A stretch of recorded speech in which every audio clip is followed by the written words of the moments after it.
platforma de 5 metri, Jean de la Craiova. Ce faci, Jeane? Lângă mine aici. Bine. Bine.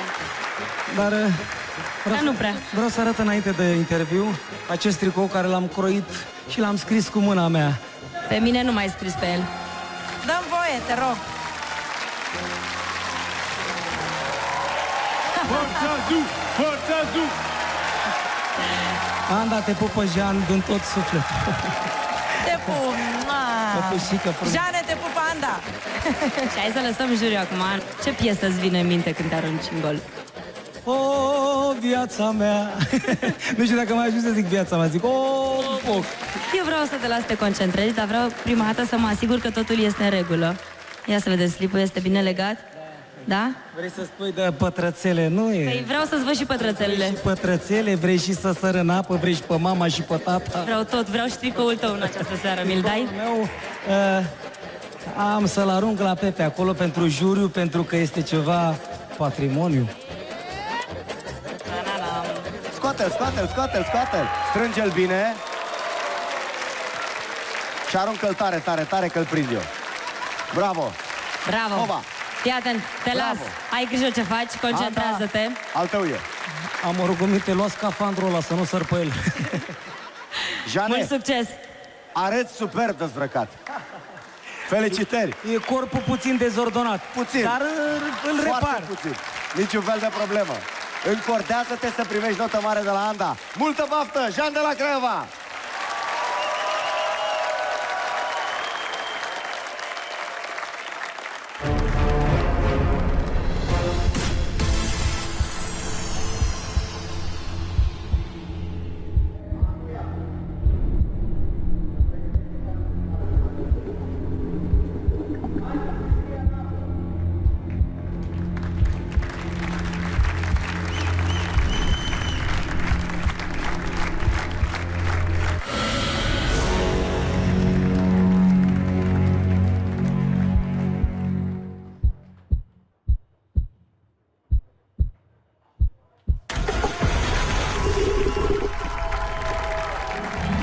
Bravo, mă, jenele, mă! Mamă, cum te-ai înălțat! Băi, ce intrare perfectă ai avut în apă, bă, băiatule, bă! Bravo! Bravo, bravo, bravo! Vino aici!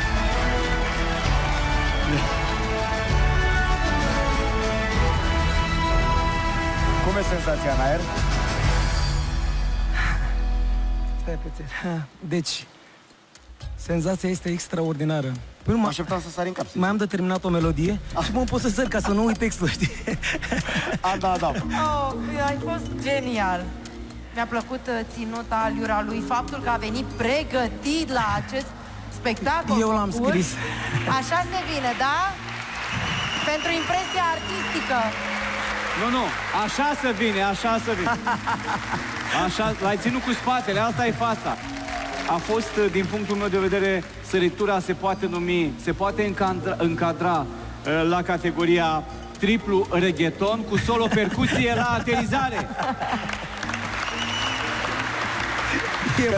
E bună. Stai să-i cam și o întrebare pentru Jean, am o curiozitate. Tu ai vrut să sari în costumul lui Adam la repetiții, că am văzut ceva acolo. Costumul lui Adam.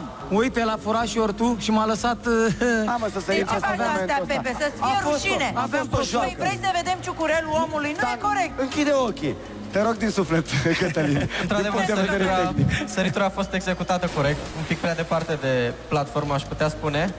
Am zis să nu mai ia pierdut pe la spate, pierdut. Însă a fost o săritură simplă, a fost o simplă săritură în picioare, întins. Parcă m-aș fi așteptat la mai mult de la tine și din acest motiv îți ofer doar 7 în seara asta. 7. Ai primit 7 puncte de la... E bine. De la Cătălin. Recâtă loc. Anda Adam. Nota, te rog. Având în vedere că a venit pregătit din punct de vedere artistic și pentru că a și sărit în costumul lui Adam, de la mine, Jean, un mare 8. Un 8 de la Anda Adam. Jean. E bine. Comoara din Daniel. acul de argint. 7,5. 7,5. Mulțumesc frumos. Mulțumim din suflet.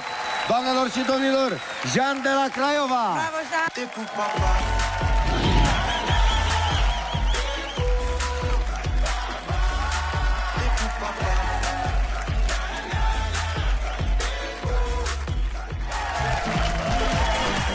Este campioană la snowboard, iar tatăl ei este alpinist. Deci este obișnuită cu înălțimea, chiar nu este frică. Are o mare teamă de apă. DJ Vanda!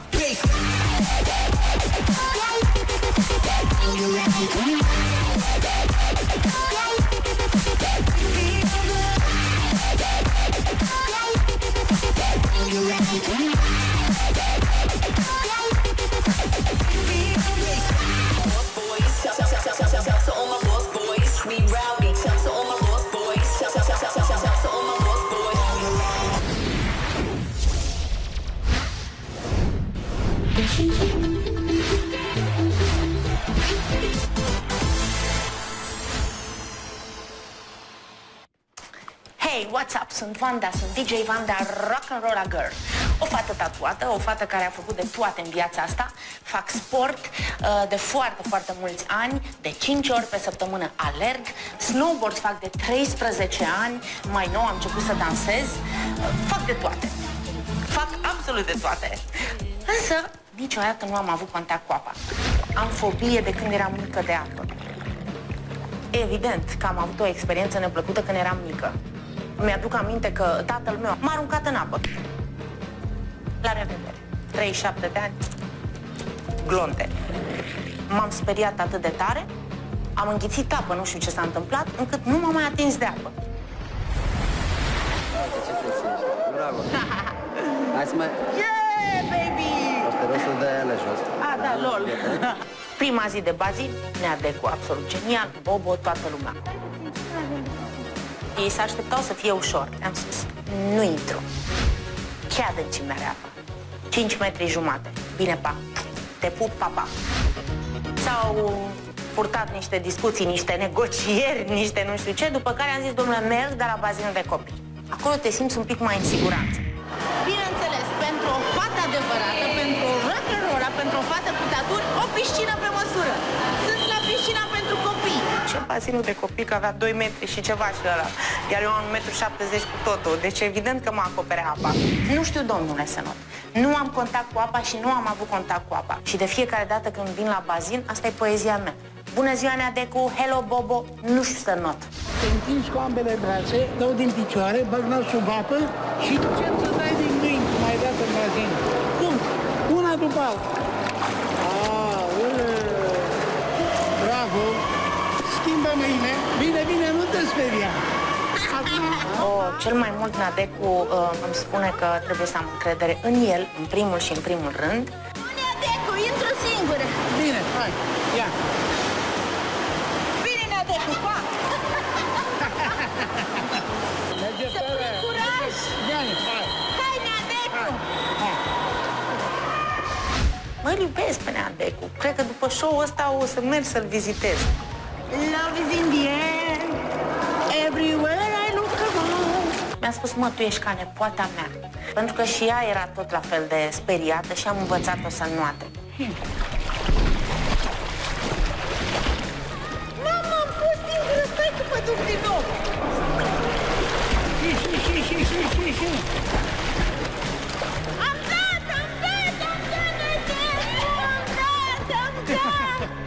Mamă, nu pot să cred. Dacă învăț să nu Neadecu, câștig concursul. Începem să facem sărituri. Wow, Neadecu, nu e adevărat. Neadecu nu acum. Ce? Vă rog, eu mai încă o dată în partea aia. Eu dacă sar, imediat mă gândesc. Păi și ce fac? Că eu nu știu să not. Mă duc la fund, domnule. Sunt un cățeluș așa prins cu lesă. Neadecu mă târie pe la bazin. Și am zis, what the fuck? Cum adică? Zic, măcar să învăț să not și să și sar. Bă, dar sar de pe trambulină, dacă mă enervez. De asta e că încă nu mă enervez, să mai învăț un pic.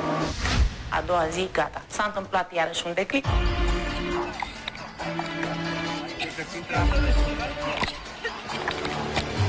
Vine să plâng aproape, pentru că nu știu de ce mă simțam super panicat așa. Nu dăm până la 10 sub apă și nu...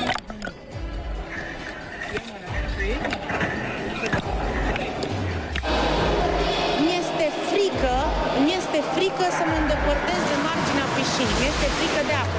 Am zis că nu pot. Am plecat acasă. Nu vă mai vreau. Nu pot să fac față show-ului. Dar eu dacă nu fac ceva perfect, mai bine nu mai fac. Ce faci? Nu știu. Nu tremura. Fii tare, fii curajoasă. Deci acolo și sar curajoasă. Uite-te puțin. Dacă stau Așa. așa, de ce stau dreaptă și sar drept așa, E dar foarte îmi bine. cordez spatele foarte rău eu. Nu, e foarte bine. Du-te Așa. acolo și cum ai făcut la antrenament cu mine. Ok? Da? La fel. Hai, Așa mai să bun. văd ce pot să fac, da? Baftă. Simplu. Ușor.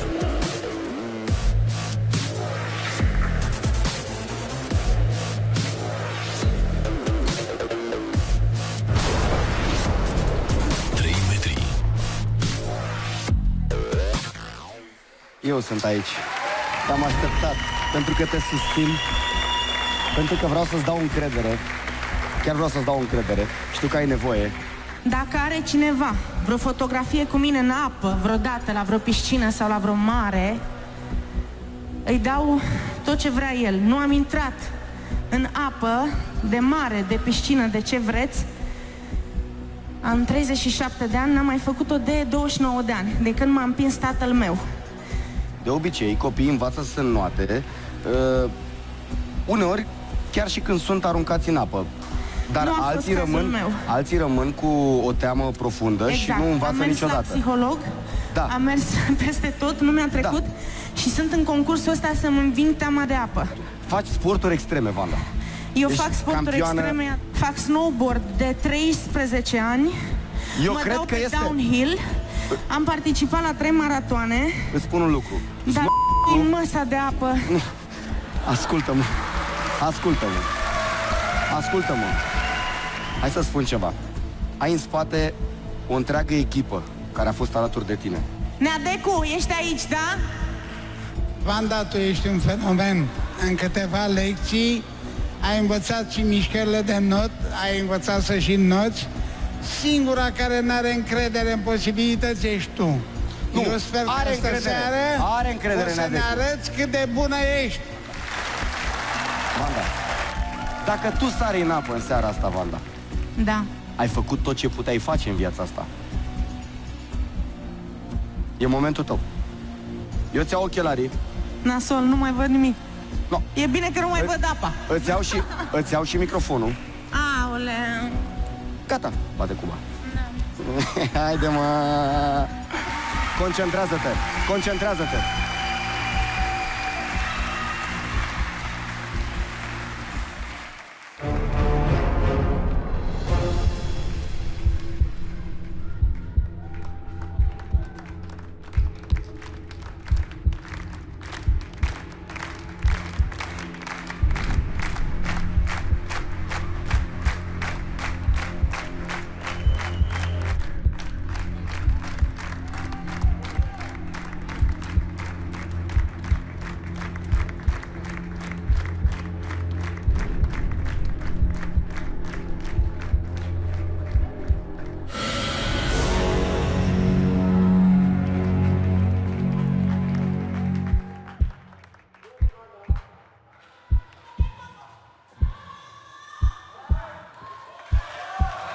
Bobo!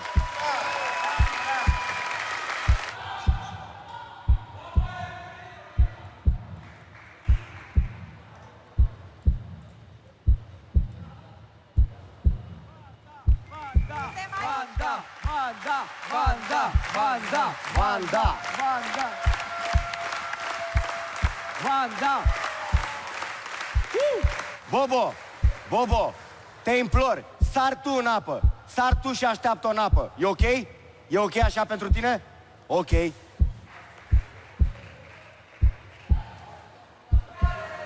Haide!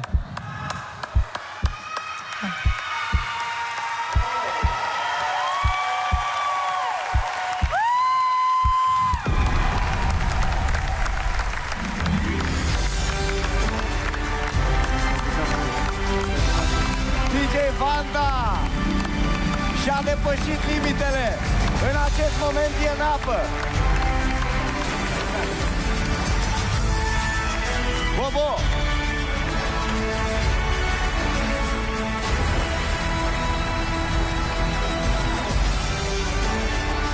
Asta-i teama ei cea mai mare.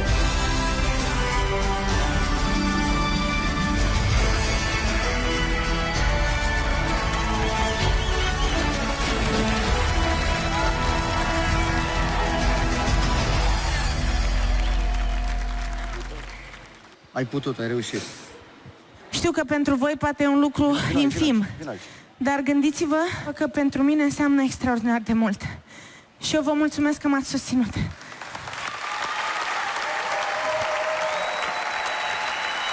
Vanda. Să vedem ce părere au membrii juriului. Te rog, Daniel Buzdugan. Mă bucur că a renunțat la bateriile alea. Aveam senzația la un moment dat că ești un terorist Al-Qaeda. Erai cu dinamitele la E mai relaxat, vin încoace. Sunt mândru de tine, Vanda. Bravo. Mulțumesc frumos. Bravo, Anda.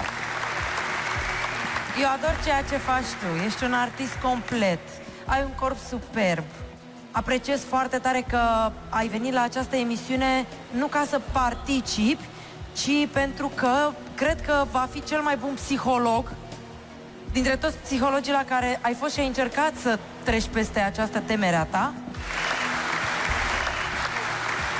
Sunt extrem de impresionat de realizarea pe care tu ai atins-o în această seară. Felicitări! Ce notă îi dai? Mulțumesc. Din partea mea, 7,5. 7,5, o notă bună. Mulțumesc, wow. Anda Adam, nota. Din partea mea, tot 7,5. N-am putut să nu observ și tatuajele superbe pe care le are. Domnul Buzdugan. Uitați-vă la ea, cu ochelarii aia de elev silitor și cu emoțiile pe care le are. Ai senzația că ești la sărbarea când se dau coronițe la sfârșit de an. A avut ceva curaj și nota pe care învățătorul Buzdugan ți-o oferă în această seară este 7,5. 7,5. Mulțumim din suflet, DJ Vanda. Te așteaptă Roxana Vancea alături de Denea Decu. Mult succes! Ai reușit! Ți-ai depășit limitele! Merită aplauze, doamnelor și domnilor! DJ Vanda!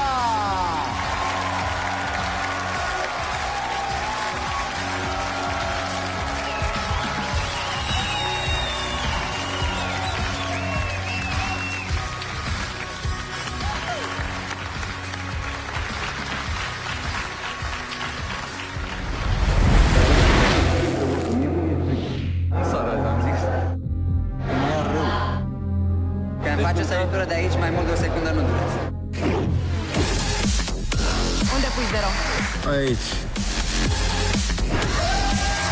Te-ai ținut promisiunea față de băiatul tău?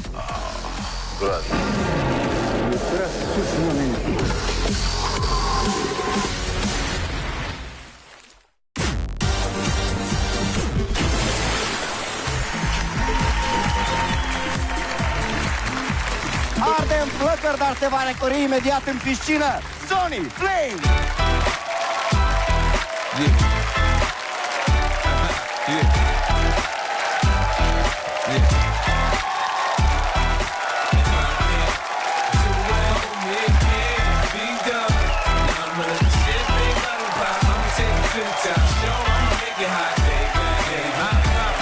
Pussy to step now. I'm squeezing my pistol, showing I got the type of big peppers. If I'm about lines of 50 cent, I write a little bit, but I pop nine.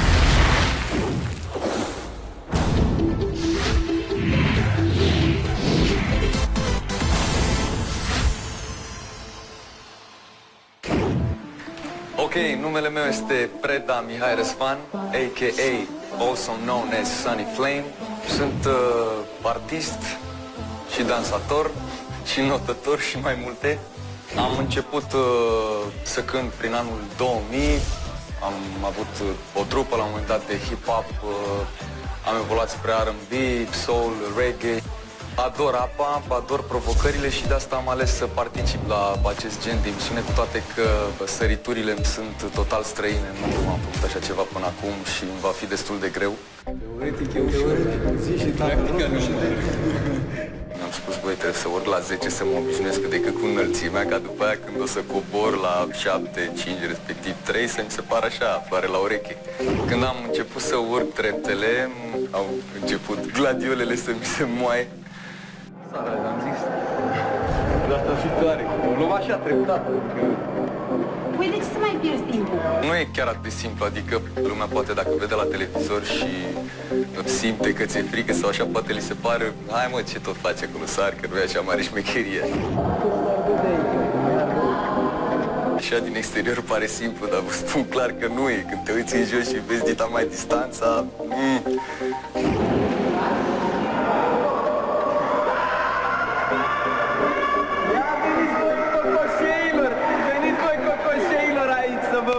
Haide, hai, mă aștept! Nu te mai gândi.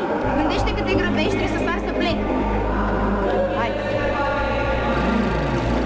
Vrea sus, mă, nene. La 4 ani, când am fost prima oară la bazinul de not, îmi aminte că antrenorul îmi spunea chiștocul. Eram cel mai mic și eram cel mai fricos de acolo. Și mi-era frică să sar în bazinul mic. Bazinul mic era 1,5 metru de înălțime. Și aveam o frică teribilă. Începusem să plâng și m-a luat ăsta de o aripă și m-a aruncat direct la apă. Și am ești plâng. Hai, hai! Am înghețat de frig, hai! Prea mult, na. Nu-i prea mult deloc! Data viitoare, sigur, nu știu, beau ceva înainte. Nu este, hai! Hai, Răzvane, nu-ți mai băga frica în tine singur. Dar de ce nu mi-e frică, bă, că mie nu mi-e frică? Păi că te gândești tu că ți-e frică, ia-ți, așa, hai, stai și la... Sar odată cu Clara azi, hai! Îmi place foarte mult Clara. Îmi place că îmi dă niște imbolduri care mă mobilizează și mă motivează.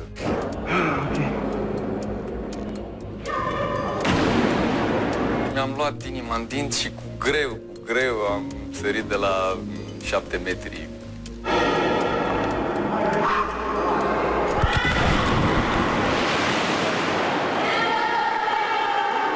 Dacă ar fi să dedic cuiva săritura pe care o voi face în concurs, eu voi dedica mamei mele,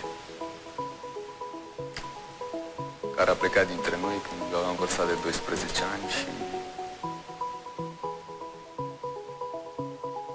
ei eu voi dedica. Privirea în față, brațul la ureche, în lateral și jos, ușor. Și burta stop de tot timpul. Toată lumea. Hai, baftă. Fii atent. Grav. Baftă. Hai, cum să-mi porți noroc. Da, bineînțeles.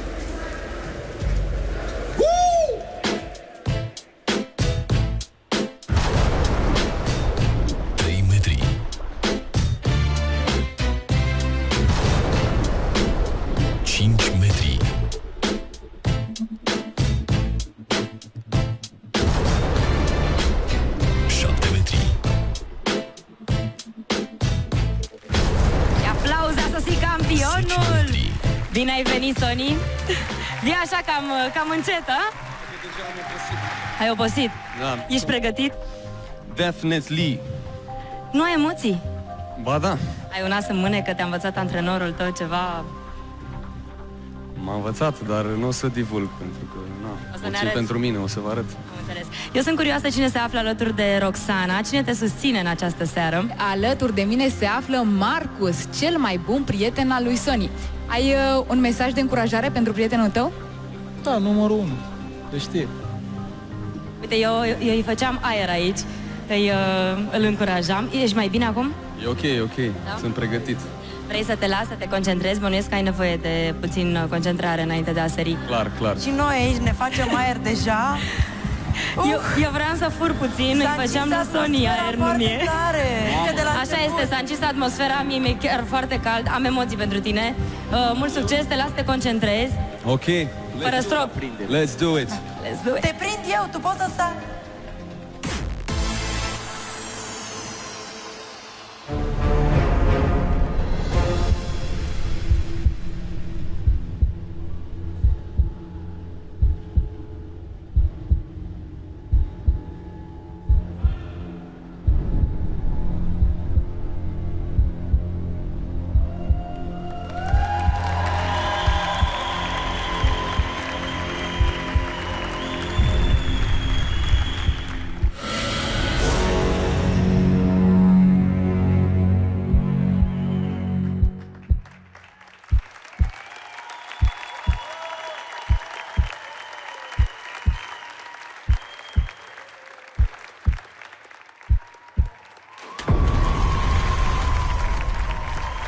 Senzațional, Sony Flame!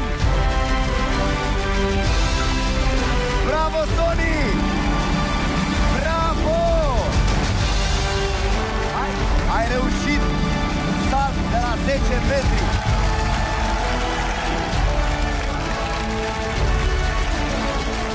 Da, aș vrea mai întâi să ne spui părerea ta sinceră despre eleganța lui, despre naturalețea lui, despre frumusețea lui. Eu spun că are niște pătrățele foarte da, elegante. Nu știu, mi s-a limpezit ochiul foarte tare. Pe bune?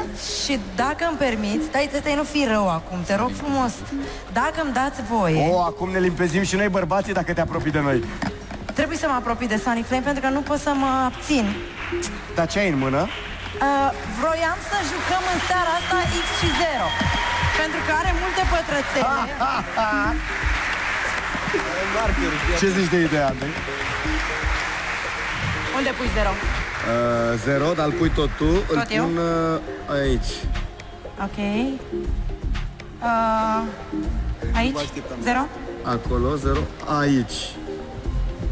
Te-am bătut, îl iau pe Sony acasă! M-ai bătut, îl iei acasă! La revedere, v-am pupat! Bravo, felicitări! Vino alături de mine aici. Sunt curios ce a făcut bine și ce n-a făcut bine, Cătălin. Pentru că tu știi cum e senzația de la 10 metri și execuții Dar puteți să veniți un pic mai aproape, că vreau să vă văd un pic mai bine.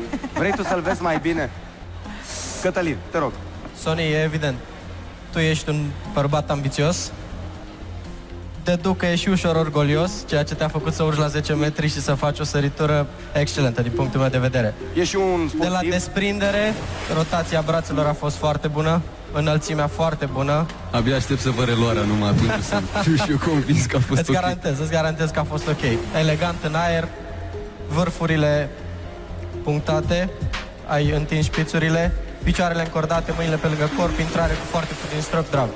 Nota mea este 8,5. O notă foarte bună. Anda. Nota mea cred că este maximă în seara asta pentru Sunny Flame. Impresia artistică este de nota 9 pentru Sunny Flame. Nota 9 pentru Sunny Flame. Să vedem cum apreciază curajul Daniel Buzdugan. Foarte tare și din punctul meu de vedere, mersi frumos. Sony a fost supersonic. Supersonic. Și acum să spun și eu din pentru punctul meu de curajul vedere, de a apărea În dezbrăcat halul acesta. în fața În Andrei halul ăsta. Adam, nota 9. Nota 9 are medie foarte Nu mă bună. așteptam. Merge alături de Roxana Vancea, te așteaptă susținătorii. Doamnelor și domnilor, un debut fulminant. Sunny Flame a sărit de la 10 metri.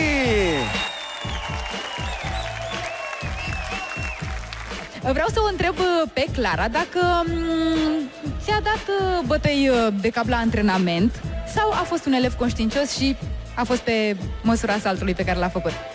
A fost foarte ascultător și de asta am ajuns unde am ajuns și vă vom arăta ce am învățat mai departe în semifinală.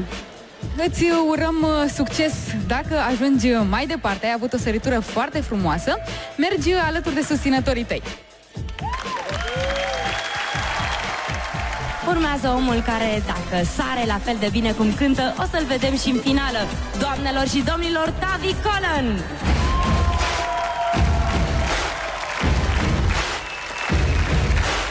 Buddy, you're a boy, make a big noise, playing in the street, gonna be a big man someday. You got mud on your face, you big disgrace, kicking your can all over the place, singing, we will rock you.